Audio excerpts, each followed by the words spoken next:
Hi guys! For today's video, magluluto tayo ng beef bulalo. Gagamit tayo dito ng beef shanks, 2 kilo yan. Binalawan ko na ng mabuti yan. Lalagyan lang muna natin yan ng pamintang buo, asin, at saka tubig.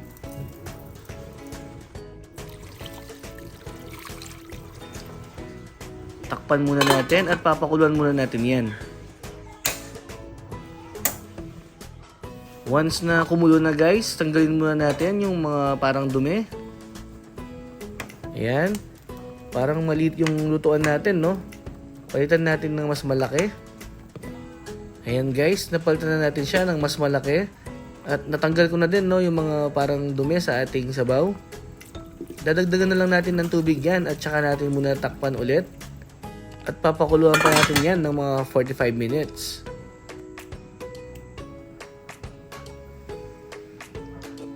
After 45 minutes, check natin kung gano'n na siya kalambot.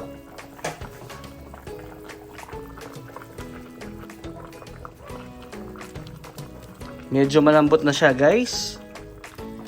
Maglalagay na tayo ngayon ng onion. 2 medium size yan. 1 beef cube. At saka konting patis muna.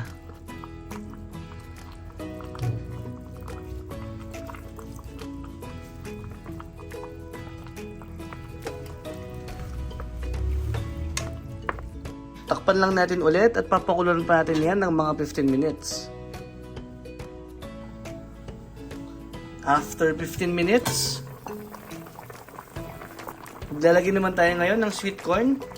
2 piraso yan guys, niwa ko lang siya ng ganyan. Ilubog lang natin. Mag-add pa tayo ng konting tubig. Tatakpan lang ulit natin at ituloy pa natin yung pagluto ng another 15 minutes. After 20 minutes, tikman na natin siya guys para may tama na natin yung lasa.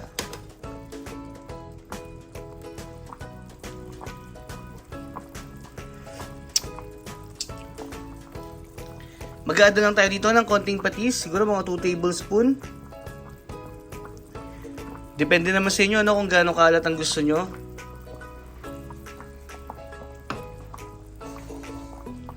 Haluin lang natin ng bahagya.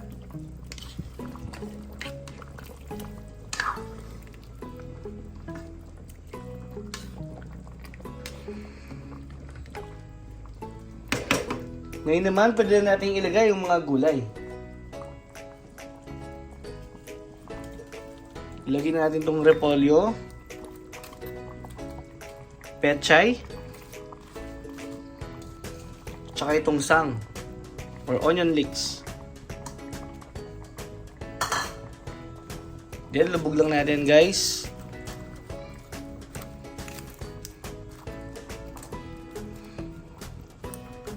Hindi na natin kailangan mag-add ng tubig guys kasi maglalabas pa ng tubig yan.